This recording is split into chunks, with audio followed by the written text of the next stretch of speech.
Guten Abend, meine Damen und Herren. Herzlich willkommen zurück zu meinem Kanal. Heute Abend werden wir über Herbstvokabeln sprechen. Und zwar besonders über Kürbisse und Halloween und alles anderes, was wir im Herbst machen. So, darüber sprechen wir heute. Und am Ende werden wir natürlich auch ein Q&A-Session haben. Und wir werden einfach Fragen haben und ich werde die Fragen beantworten. So. Darüber sprechen wir heute. Wir werden kurz hier die Bilder hier umschauen. Da ist es. Okay, so.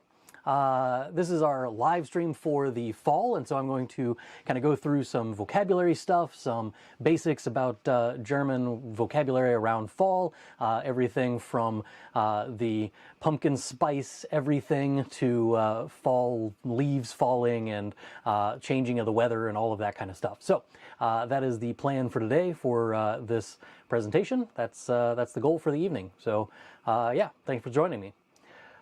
Let's start off here by switching over to the next slide. I gotta move my face out of my way of my vocabulary there. There we go. So the very basics of fall vocabulary, that's where we're going to start for today. We start off with, of course, the German word for fall, which is Herbst. So der Herbst, all of the seasons in German are masculine nouns. All of the seasons in German are masculine nouns, so they are all der something or another. In this case, we have der Herbst. We also have der Winter and der Sommer and der Frühling. So Sommer and Winter are pretty easy to figure out, but Frühling is the other one that doesn't sound like the English word, and that is spring. So Sommer, Winter, Herbst, and Frühling. Summer, winter, fall, and spring. When you have a bunch of leaves that are pretty colors and stuff, we call that Herbstlaub. Laub is just for foliage or any kinds of bunches of leaves, basically. So that is Laub, but Herbstlaub is specifically the leaves that you have around the fall time. This is also a good time to talk about harvest because it's about that time of year as well when farmers are getting their crops out of the fields and stuff. And in German, the word is Ernte. It's a feminine noun. It's die Ernte. And so sie bereiten jetzt die Ernte vor. So they're preparing for the harvest at this point. The other one that you have on here is the basics vocabulary, and that is Herbstferien. And Herbstferien is German for autumn break or fall break. So for us here in the United States, we usually do fall break right around Thanksgiving, and it's usually just the last half of the week or so for that. Usually in Germany, they will do this in October rather than doing it in November. Probably because it's closer to the center of the semester rather than having it towards the end of the semester, which is what we do. But that's kind of how they do their fall break. It is also staggered a little bit in the various states of Germany. So one state may be off by a few days from the other states as far as when they take their fall break. It's just another way that they differentiate between the different states. Part of it is to do with making sure that the Autobahn is not too clogged up during that particular season. So if everybody in the entire country goes on break at the same time, then you're going to have thousands of German students on vacation at the same time, and that would cause chaos. So they kind of try to stagger their breaks in their schooling system so that they don't have that kind of issue. But anyway, that's what Herbstferien is on the list for. Next up, we have vocabulary that has to do with the changing of the leaves, so the leaves changing colors and becoming all pretty and stuff. That is the next slide worth of vocabulary here. The very first thing here is just the word for leaves. It's das Blatt if you only have one leaf, but it's very unlikely that we're talking about a singular leaf in the fall vocabulary. So we have here the plural form, which is die Blätter. Die Blätter. This is also the word that you would use for a piece of paper, sometimes called loose leaf paper in English. The reason we call it loose leaf paper is the same type of reason for why we call it a Blatt Papier in German. We call it a Blatt Papier because it's a leaf or a piece of paper, and it's kind of in the same realm of vocabulary there. But die Blätter for the multiple leaves, das Blatt for the singular. Das Laub is the word for foliage. Again, this is kind of a noun that is always singular, meaning that we don't say foliages, like there's no plural of foliage. We just say das Laub instead. So when we're talking about piles of leaves, that's generally what we mean there. Die Blattverfärbung is the word for leaf discoloration, which is what happens in the fall. They start to produce less chlorophyll, which means that the green starts to fade away, and the only colors that are left over are whatever color they change to, whether that's yellow or orange or red or whatever. That's how that whole change happens. Whenever the sun is shining less often, then the leaves kind of make that change so that they're not wasting their energy making things that they don't need. So that's the Blattverfärbung. I'm sure you wanted to know all of the science things behind that, because that's why you're here, is the science lessons, not the German stuff. But Laubfärbung is another way of saying this, because again we have Blatt or Laub, both referring to leaves or foliage. So Laubfärbung is the word for the changing of leaves colors. Again, Laub being the word for foliage. Buntes Laub is another way that you could say this. Buntes just means colorful, so buntes Laub would be colorful leaves, or leaves with many colors, something along those lines, but buntes Laub. Bunt just being the word for colorful or many colors. Der Laubhaufen is a pile of leaves. Usually this is what people do. They pile them up in a big pile and either jump into them if you're a small child, or if you're just trying to get rid of them, some people will bag them up or burn them, depending on where you're at and whether or not that's allowed. But der Laubhaufen is the word that we use for that. So you could say like in den Laubhaufen springen would be to jump into the pile of leaves, or you could be using it the other way and say like den Laubhaufen brennen or verbrennen, to burn the pile of leaves. That is also an option for vocab there. Das fallende Laub is falling leaves. And the same thing can happen here. This is used as an adjective in front of the noun. So we say das fallende Laub, which is the falling leaves, as opposed to die Blätter fallen, which is the leaves are falling. So die Blätter fallen. It's basically the same idea. You could say das Laub fällt, like the foliage is falling, or you could say die Blätter fallen. It's the same type of thing. It's just kind of a difference of which way you want to phrase it. So we have one with an adjective describing the foliage, and the other one using a verb to say what the foliage is doing. Basically the same idea no matter which way you go about it. Up next we have all of the things that most Americans have in mind whenever they're thinking of the fall. It is of course pumpkin spice season, so we have all of the things pumpkin related. In fact, I had to put 2 different slides of pumpkin things on here because I ran out of space with all of the vocab that has to do with the pumpkin things. So the very first one on the list is das Kürbis, and das Kürbis is the German word for a pumpkin. So most of these other words that are on the list will also have the word pumpkin in them somewhere. So Kürbis is kind of the baseline for all of these things. So Kürbisschnitzerei is the cutting up of the pumpkin, so pumpkin carving is what we call it in English. I skipped one actually, but the Kürbisschnitzerei is carving up a pumpkin.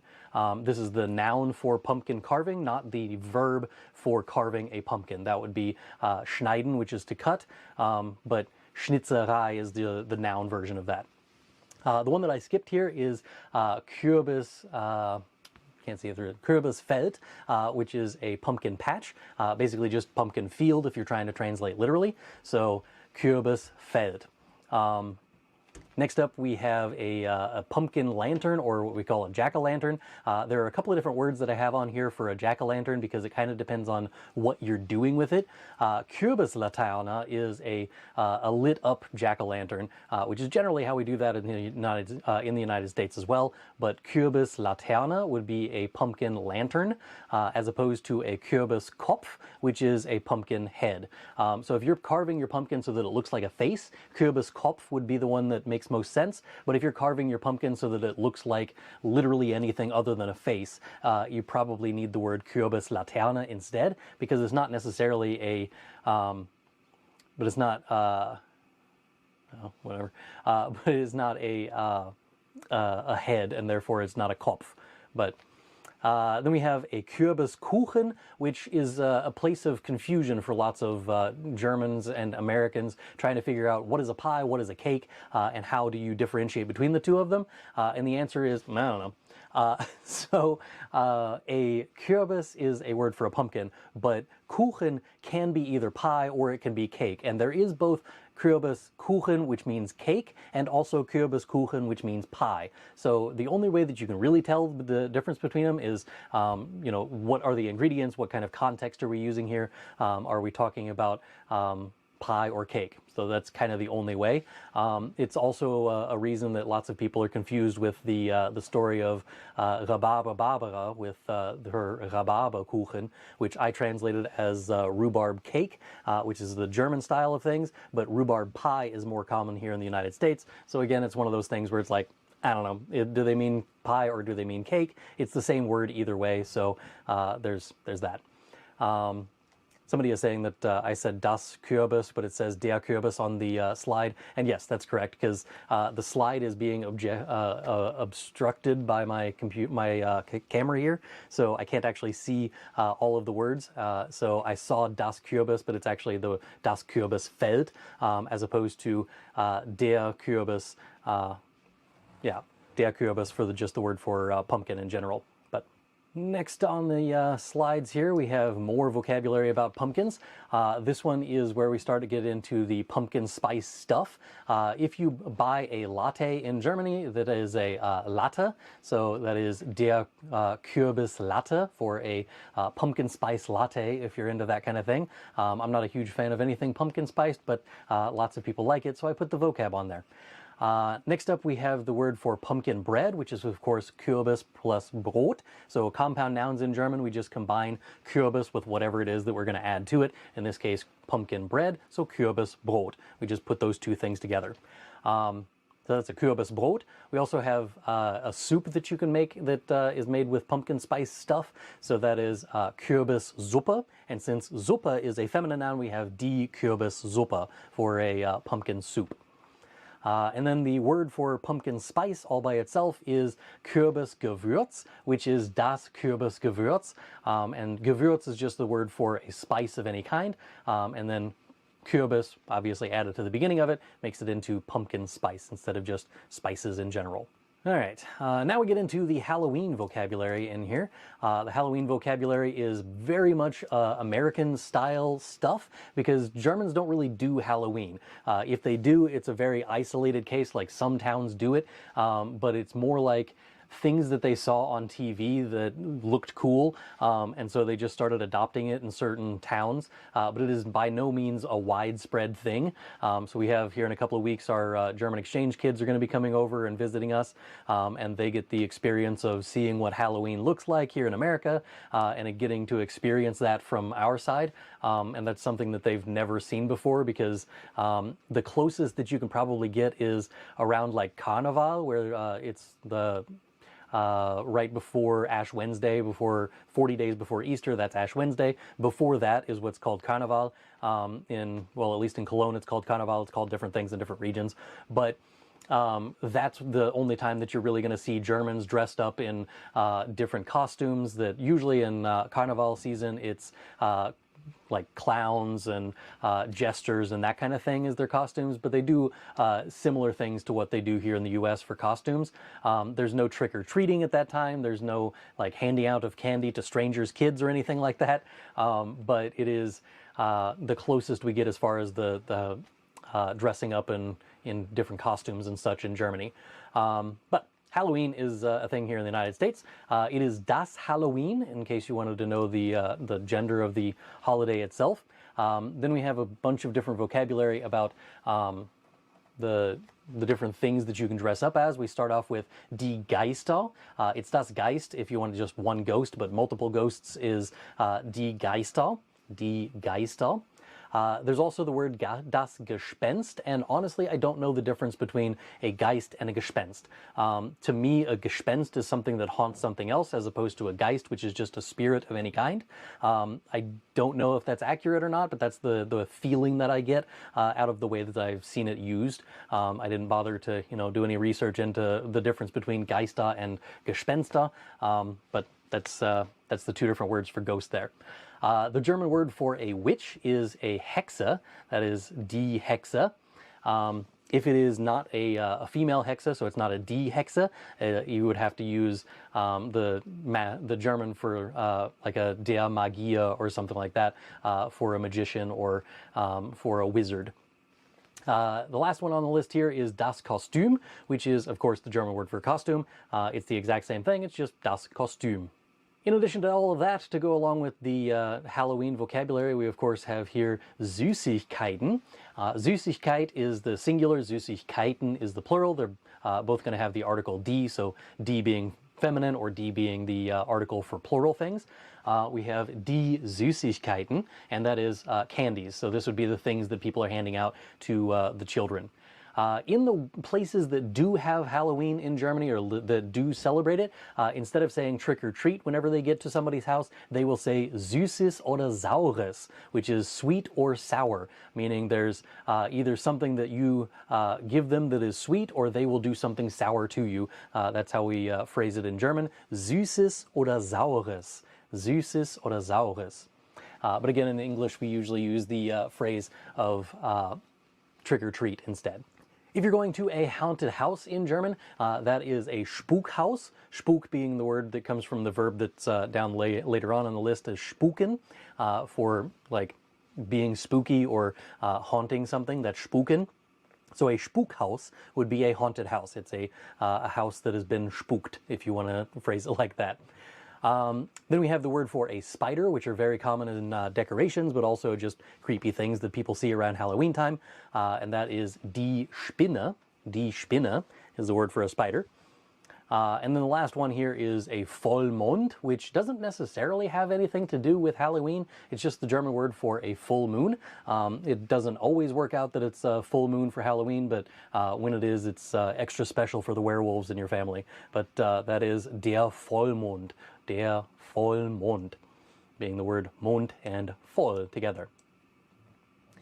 I added some extra vocabulary that has nothing to do with any of the stuff around Halloween or any of that. This is just miscellaneous vocabulary that you might need while in the fall season and seeing all of the things around. First thing on the list is Vogelscheuche. And a Vogelscheuche is a scarecrow. It's the picture that I chose on here for the image off to the side. But a Vogelscheuche is just the word for a scarecrow. Vogel being the word for birds, and then Scheuche is the thing that scares them away. The idea is that the birds will go away because they're scared of what appears to be a human being out in the field. Usually it doesn't work because, birds are not that dumb. But if you have one that moves, sometimes that's a little bit more helpful. But you'll notice that there's not a whole lot of scarecrows out in fields anymore because they just don't work as well as the people thought that they did. Next up we have the word Regenschirm, and Regenschirm is just the word for a raincoat. It is der Regenschirm. Schirm is just a protection of some sort, and Regen is the word for rain, so combine those two and we end up with a Regenschirm. And it does rain quite a bit in the fall. It's not nearly as much rain as it is in the spring, but it is often enough that we put that on the vocab list here. If you're wearing, is it rain boots or rain, rain boots. I couldn't remember which one I had on there and I can't see it from here. But it is Regenstiefel for a rain boot. It's der Regenstiefel. Normally people are going to wear multiple Regenstiefel at one point. So they're going to have Regenstiefel is also the plural, but it's just die Regenstiefel instead of der Regenstiefel. There is the word Lagerfeuer, which is a campfire. Lager is like camping, and then Feuer just being the word for fire. So Lagerfeuer would be your camping fire, or a fire that you have as a bonfire kind of thing. Apfelsaft would be apple juice, but if you were talking about apple cider, they actually call it Apfelwein. Apfelwein is literally apple wine, but it's not fermented, so it's not actually wine. It's just Apfelwein is the word that they use for apple cider. But Apfelsaft is the word for apple juice. And if you want like half apple juice and half bubbly water, they call that an apple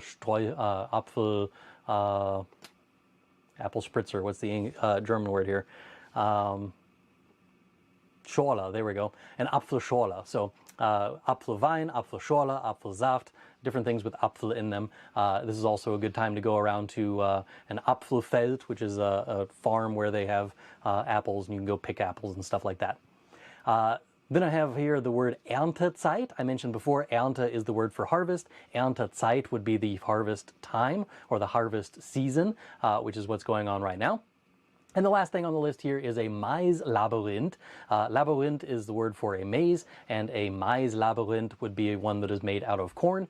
They'll have either there are planters now that actually will plant them in the way that it's automatically into the rows that you would need for a maze. Most people probably don't do it that way because then you're losing out on that much of the crop that you could have in that area, and so they will instead just go and harvest by hand the sections that they need for the maze and move on to that.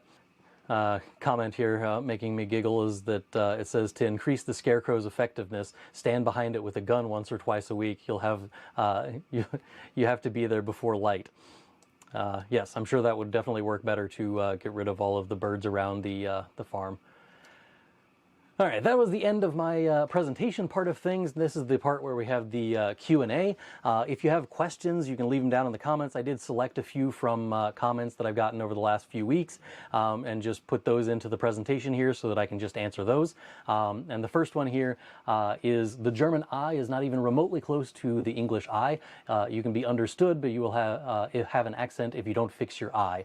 This was in response to a video that I did about vowel pronunciation in German. And I think this person is misunderstanding how letters work. And that's why I chose this particular comment to answer, because while it is true that the long I in German is nowhere near the English long I, because in English we say I, whereas in German they would say E. So you have like the word for a hedgehog is Igel, I-G-E-L.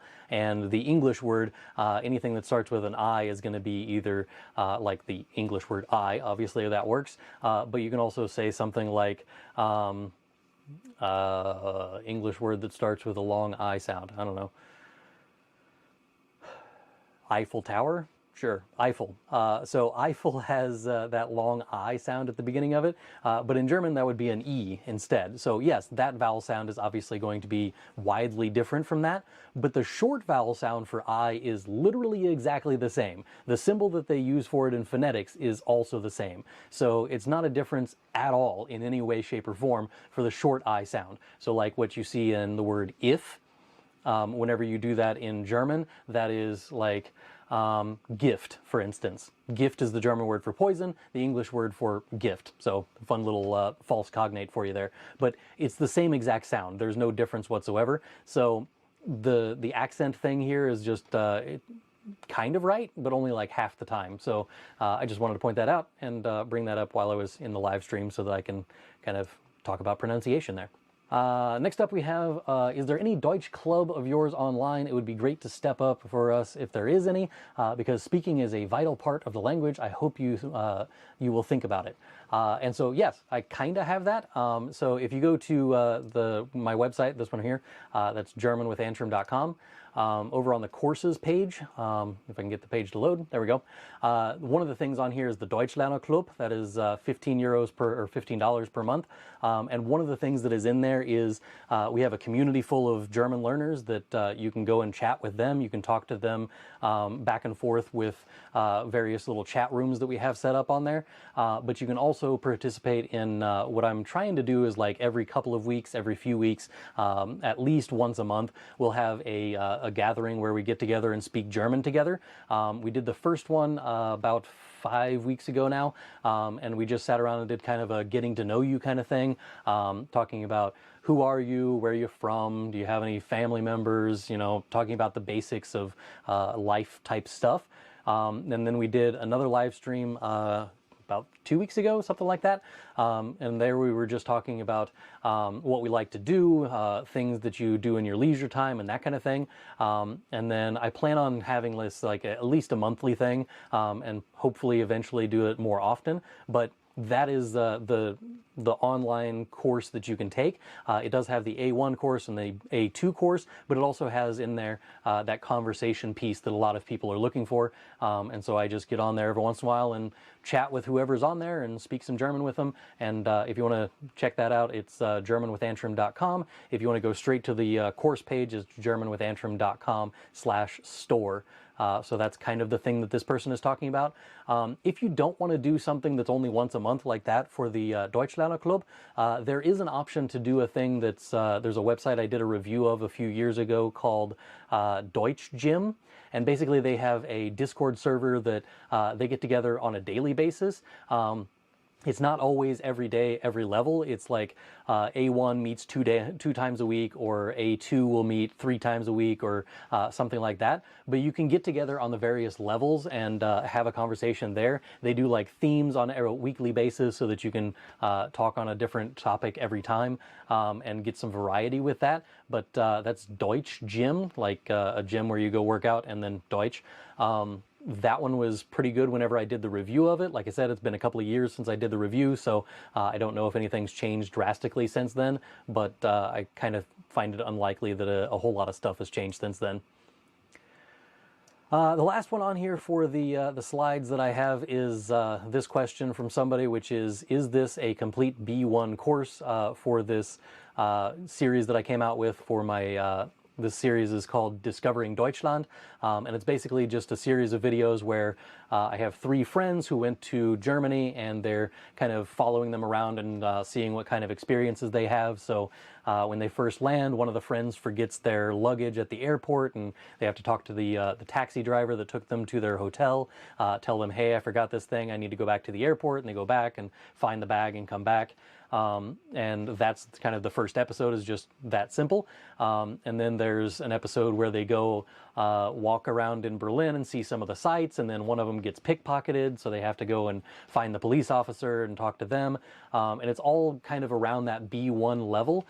This is by no means a finished product of any kind. It's not a full playlist of anything. I think I'm up to 6 episodes of it right now, and I just finished the script for the 7th and 8th episodes of this. So there will be more of those coming out soon. I just haven't gotten to the rest of them.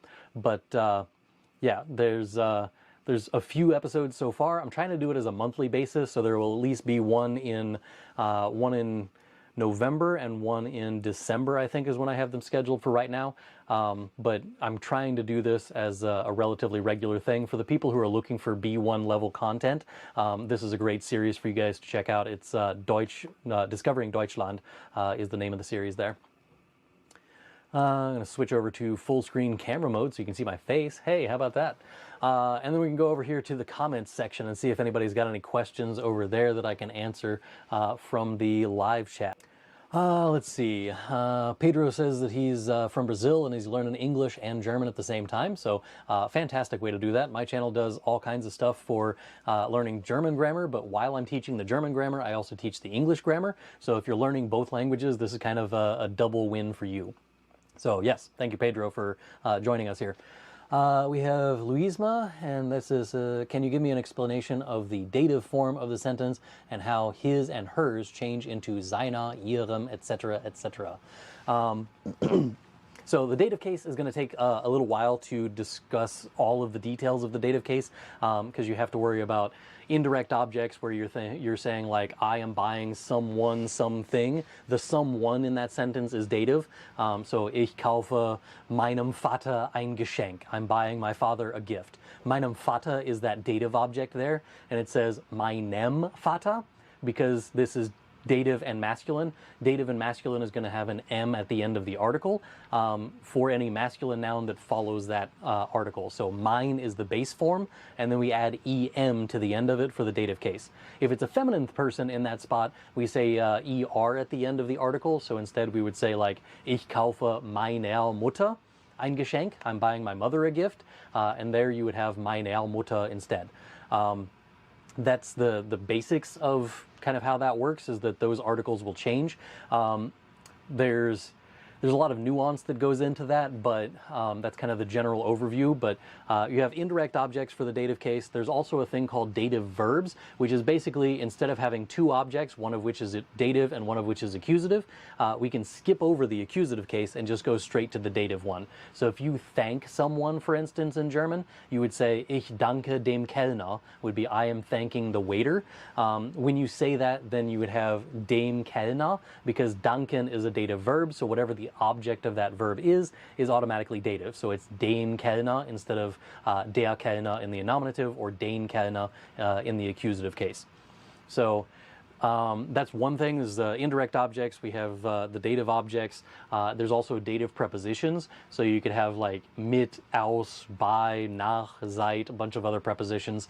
And they all require you to have the dative case after them. So you would say something like mit meinem Vater, with my father. Again, meinem Vater, because mit uses that dative case after it. There's a whole lot of nuance that goes into this. So I will put, after this live stream is over, I don't have the skill level to post all of the things in the comments at the same time, but I will post in the main comment at the bottom of this. I have a video that's about the possessives, which is the mein, dein, sein, ihr that Luisma is asking about here. But it also I'll also post a video about dative with indirect objects, dative with prepositions, dative with dative verbs. There's also dative phrases or dative clauses that you have to use, and I'll post all of those down below. I've got a video for literally everything that has ever been about the dative case. In addition to that, I've got this thing over here, which if you haven't seen it yet, I wrote a book, and this book is Mastering the German Case System, and it does exactly that. It teaches you all of the things in the German case system. You can find this on Amazon and basically everywhere that books are sold, but I tried to go through this book and make it so that like you have color coordinated sentences for every sentence that is in the entire book. Can't get my autofocus to work on that, but they're color-coded sentences so that if it's red, it means that it's in the nominative case. If it's green, it means it's accusative. If it is dative, it's blue, and if it's genitive, it's a purple. And then you can easily see which case it is when you're reading the sentence, so that over time, while you're reading the book, you'll kind of internalize the case system. But it also goes into a lot of detail of explaining everything that there is about each of the cases. And then I also wrote this workbook to go with it, which is over here. And that will give you like worksheets and stuff like that that you can practice the things that you learn from that book.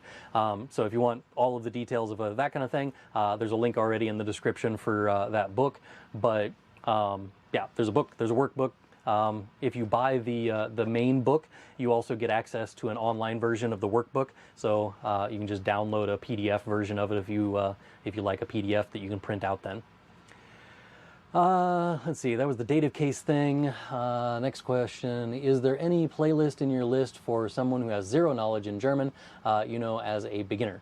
Yes, absolutely. I have 2 course videos. They're not necessarily playlists, but there is an A1 course video that I believe is actually already linked in the description down below. That basically this is just a full A1 course. It's 3 hours long. It's the same thing that I based this book on. This book is my beginner book, and it does basically the things that you need to build a decent foundation of German language.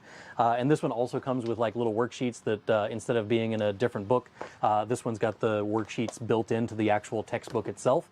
But there's that book that goes with the course video that's on there, so you can watch the video for free, obviously, but if you want to buy a book, you can buy a book. But the video is an A1 course. It's about 3 hours long, starts with pronunciation tips and tricks, goes through all of the alphabet, teaching you how to pronounce each letter and how to use those letters together.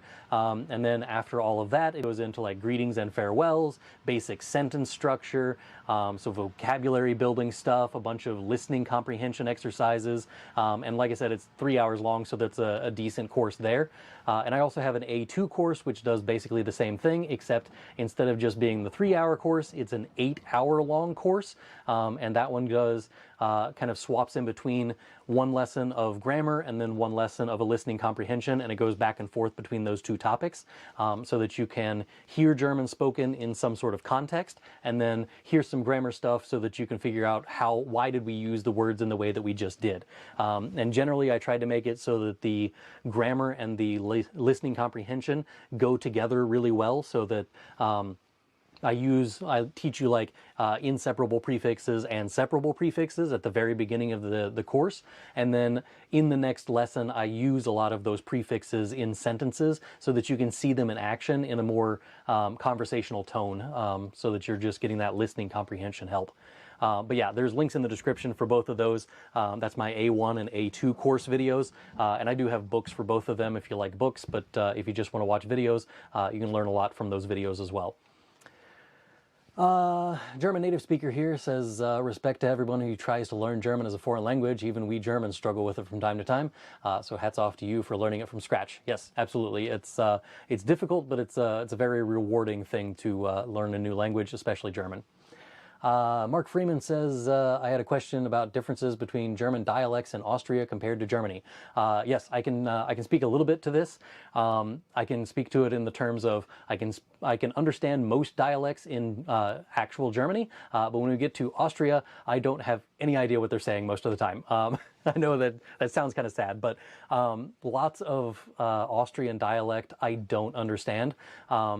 I can kind of figure it out if it's like Swabian dialect. I've gotten kind of an ear for it because that's where our exchange partners are for the high school that I work at. But Berlin dialect is super easy to understand. But when it comes to Bavarian and Austrian and Swiss German, those three are very difficult for me to understand. I don't know, like, what exactly you're looking for an answer here, other than, yes, they're wildly different. Lots of times, especially in the Swabian dialect, they have different vocabulary words that are not the same as what it is for standard German or High German, and that can be kind of confusing.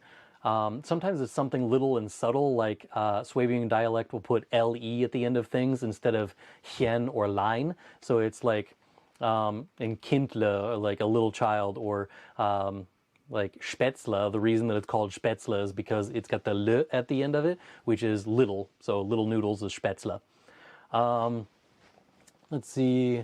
I took German Zoom classes, and my teacher, who is originally from Poland, said it took her years to learn the cases. Yeah, if you're setting out to learn the cases, sure, it's going to take you years, but most people don't set out to learn the case system. Most people learn German to communicate in German, and you can do that in a lot less than a few years. If you can communicate effectively, the case system will kind of fall in line while you're doing that. I like to teach the case system so that people can kind of grasp it quicker, but if you are trying to learn the case system outright from the very beginning, you're probably wasting your time, to be honest. Start with trying to be able to understand other people, then try to be understood in your own way, and then after that, start looking at the grammar and what does sentence structure look like, why do we have these words versus those words, and why does this word get that ending, and those kinds of things. You can do that after you've gone through all of the details of, being able to speak German. But if you're trying to master the case system, yeah, it's probably going to take you a while. That's why I wrote an entire book about it. But yeah, Zoom classes, don't miss those. Let's see. KMH says, hey man. Hey KMH, good to see you. Let's see. She also said that she's taught some classes where students memorized a whole dictionary. He understood everything was being said in German, but couldn't reply back, not knowing the cases. Meh. I would say that you can communicate really well without ever learning articles in German at all, because of the way that where words go in a sentence usually dictates a lot of what's being communicated. And so if you remove all of the words for the and a and my and all of that stuff that goes along with the case system, and you just spoke like a caveman, you could still communicate relatively well.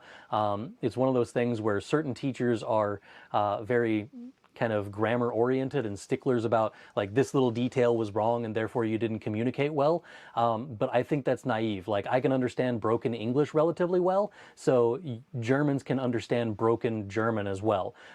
It's one of those things where, like, we know what you meant to say, and even if your case system is off, it's not that big of a deal that somebody's going to be like, oh, you forgot your genitive case again, how dare you.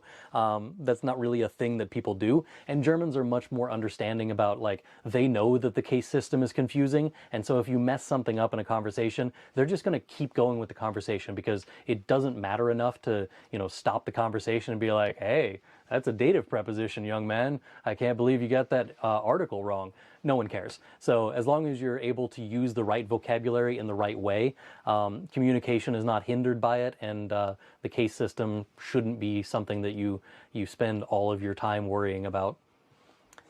Let's see. As a German native speaker, we simply learn to ask specific questions to know which case a phrase is or needs to be, but I'm not sure how helpful it would be to non-native speakers. Yeah, I mean, there's like the poem of, there's Werwolf, I think is the name of the poem, but it's basically like, goes through the different questions for the different cases, and uses it as the word for a werewolf as an example. So it goes from a Werwolf to a Weinwolf, and then a Weimwolf and a Weswolfs. And kind of follows the case system that way. I think it's a cute poem, but also it goes through those question words that this person is talking about, with wer being the question word that we use for the nominative case, wen being the one that we use for accusative, wem for dative, and wessen for the genitive. So we do have different question words that we use for the different cases, and it's not terribly confusing for non-native speakers. It does take a little bit of convincing for at least Americans to teach them the difference between who and whom, because that's the difference between wer, wen, and wem in German, is the difference between who and whom. And most people in America, at least, don't know the difference between those two words anymore. So when you're asking that in German, you're like, what's the difference between wer and wen? And they're like, well, it's the same thing as the difference between who and whom. And the Americans are like, yeah, so what does that mean? Because no one knows what that means if you try and teach it that way, which is part of the reason I don't teach it that way. I usually just go by saying that if you're asking about this part of the sentence, this is the question word that you need, as opposed to using all of the technical jargon that goes around that. I'm traveling to Austria. Will they understand me after taking your course? Yes, the Austrians can understand you. It's that we can't understand them, and that's the problem. So if you're going shopping or you're going to a restaurant or something like that in Austria, I've never had an issue there in those situations understanding the German or the Austrians. And that's because while in those situations, they'll use High German. If you start speaking German to them, they'll speak back to you in German. If you spoke Austrian dialect and you spoke that to them, they would speak Austrian dialect back to you. But if you start the conversation with High German, they're going to continue the conversation in High German. And that's what they teach them to use whenever it's in formal situations. Even in Austrian schools, they still use High German for like their writing assessments and those kinds of things. So most Austrians are going to be able to understand you. You might run into like some, 70-year-olds who never learned the High German version of things. But I mean, unless you're in some small village, you're probably going to be just fine. Let's see, as a Northern German, very much the same here with not understanding Austrians and the Swiss. Yes, I figured that out while we were in our host families are in the area around Stuttgart, and so there's a lot of Swabian dialect in that area, and we were doing a tour at an old farmhouse, and the tour guide that we had spoke exclusively in Swabian dialect, and this was the first time that we did the exchange, so I hadn't had that much experience with the Swabian dialect. And about halfway through the tour, I was like, am I supposed to understand her? Because I have no idea what she's saying, and I swear she's speaking German, but I don't get it. And I've been doing this for a while now. I should understand her. And the person who was with us that was also a native German speaker, she's like, I'm not from here either, and I don't understand what she's saying either. So there are certain times in dialects where like Germans can't understand Germans because the German dialect is so far removed. But as long as you're in like a more formal situation, you'll speak High German and it won't be an issue. Let's see. In my experience, Austrians are far more likely to understand standard German speakers, the German speaking in all of the rest of Germany, than other way around. Yes, so they understand us, we just can't understand them. It's kind of a secret code word that they have so that they can talk about you while you don't get to understand what it is that they're talking about. Do you find German to have changed much in the recent decades? I want to learn from my Opa, who learned German from their mother back in the 40s. Can I talk to my friends while speaking modern German? Yes, sort of.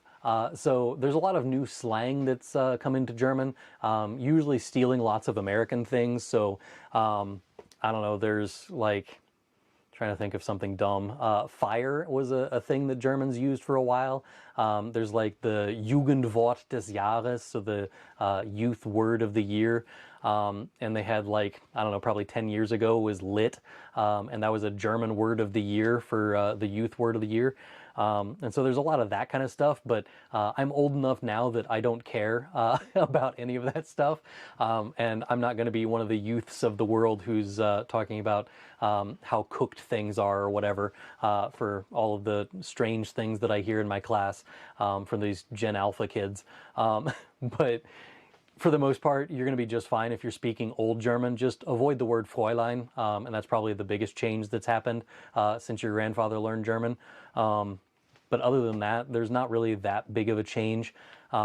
It's becoming more common to use the do form than it used to be, especially in bigger cities.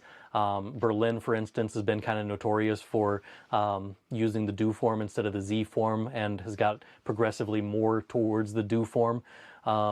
Munich is still very much in the Z form of things instead of using do, but for the most part, there's not a huge difference that's happened over the last couple of decades. I've traveled to Austria in July of 2025. I'm wondering, working my way through your videos, I took German 40 years ago, and it's coming back slowly. Yeah, it's just, it's like riding a bike. You just got to get back in there and pedal away for a little while, and you'll figure it out. As long as you, you know, pay attention and listen a lot, you'll do just fine. I recommend doing like a lot of reading. So find a book or an online worksheet or an online website that does some sort of reading comprehension type stuff. I came up with a website the other day. I'll see if I can find it in the script that I just wrote. But there was a website that does like online books for children, and they're all free, which was fantastic. Let's see if I can find the thing. There it is, the German Project. I'll copy that and put it into the chat here. But the German Project is basically just a bunch of children's stories that are in German, and you can listen to them with the audio in the background. They have like a little audio file thing that you can just push play on there and listen to it, and you can read along with the story as well. Sometimes it's like a newer rendition of an old German fairy tale. Sometimes it's just a completely new story that they came up with.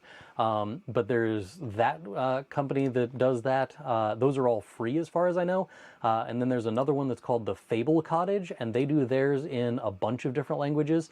And these also come with audio files, but the difference is that the Fable Cottage, occasionally you'll find some that are behind a paywall, so you have to, you know, pay an annual fee. I think it's only like $40 a year, which didn't sound terrible to me, but that's an option if you wanted to go read those kinds of things online. But the reason I bring up reading at all is because reading is a great way for you to internalize the grammar, internalize the vocabulary, and just get a general overview of how the German language works. When you're reading, I always recommend reading something 4 times. So you're going to read it the first time, don't stop, just start from the beginning of the reading, go through the end. What do I mean by a reading though? I don't mean like a full chapter. It could just be read this page and then stop. And just read it straight through and see what you can understand in your first passage.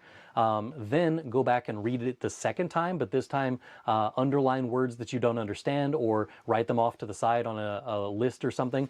But take note of the words that you don't understand somehow, and then go back and look those words up. And then the third read through, you're going to read it while having that vocabulary list off to the side so that you can compare your list and the vocab that you're reading off of the text. And then once you've done that, your fourth reading is going to go back to no notes, just reading through to see how much you can comprehend. If you spread this out over several days rather than just doing like all 4 in one sitting, that's too much cramming. Your brain will get overloaded. Don't do that. But if you do this over several days, you'll be kind of amazed with how much of the vocabulary you retain. And not only the vocabulary that you retain, but the phrasing that is used around that word will also help it so that whenever you're using the word yourself, you can then internalize the context in which you use it as well. So I recommend reading, but not just reading, reading a lot of reading to comprehend, but also reading so that you can learn vocabulary and making the most out of that reading session. Reading something once is not enough to memorize something. Like, I've read The Hitchhiker's Guide to the Galaxy several times, but I haven't memorized the entire story. And so it's it's one of those things where like you need several passes through before you're going to get the vocabulary behind it and the running themes and those kinds of things. Let's see here. What else do we have on the list? Maybe if you want to get a little more in touch with Austrian German, to not be completely shocked with how it sounds, you could listen to the Vienna Boys Choir. Not familiar with them. Sounds like a great suggestion. I have no idea. I recognize the Fable Cottage from the YouTube videos and certain illustrations they use in stories. I found it enjoyable and helpful. Well, good. I've not actually come across their YouTube channel. I just came across their website whenever I was looking for more resources for people to read online. If you don't know, if you go to my website on germanwithantrim.com, the main website, the first thing that's on there is just a little form. If you fill out that form, I have a PDF that's like 27 pages now that is just full of resources for German learners. Everything from where to read German online, where to learn how to speak German online, videos you can watch online, podcasts you can listen to, and it's got all kinds of resources in there. And I regularly update that, which is one of the reasons that I came across the Fable Cottage, is because I'm planning on updating that for the new year. So that's going to be thrown in there as well. But if you're looking for a bunch of resources, that's a good place to go, just germanwithantrim.com, and then there's a form that you can fill out there. Let's see, a couple of good songs sung in the Austrian dialect from the Vienna Boys Choir. Yeah. Do you think the Chat GPT is a decent enough tool for practicing German from time to time? Danke. It depends on what you're doing with it. I found that the Chat GPT does not understand the genitive case at all. So if you're asking for it to give you a German grammar lesson on the genitive case, it will definitely teach you the wrong things. I have not found it to get it right more than 50% of the time at this point. So that part, it's awful, but it is good for other things. So if you want it to be just exactly what it was designed to be, a chatbot, it's great for that kind of thing. If you want to practice conversation in German, you can go to Chat GPT and say something like, you're going to be my German friend and we're going to speak German for a little while. Let's pretend that we are in a German restaurant and we are ordering food. You're my friend and we're going to talk to the waiter. Play the part of both my friend and the waiter. And ChatGPT will come up and give you like the basics of the conversation at the beginning of it, and then you can respond to whatever they start off with, and then they will respond to you, and you can kind of have that back and forth between the two of you, and it's great for conversational practice like that. It's also good for improving your writing, so you can do like a brain dump, just write down as much German as you can on a particular topic on a piece of paper, and then type that out into a word processor. Let the word processor pick out any mistakes that you may have made. So like Google Docs is pretty good about picking out German grammar errors.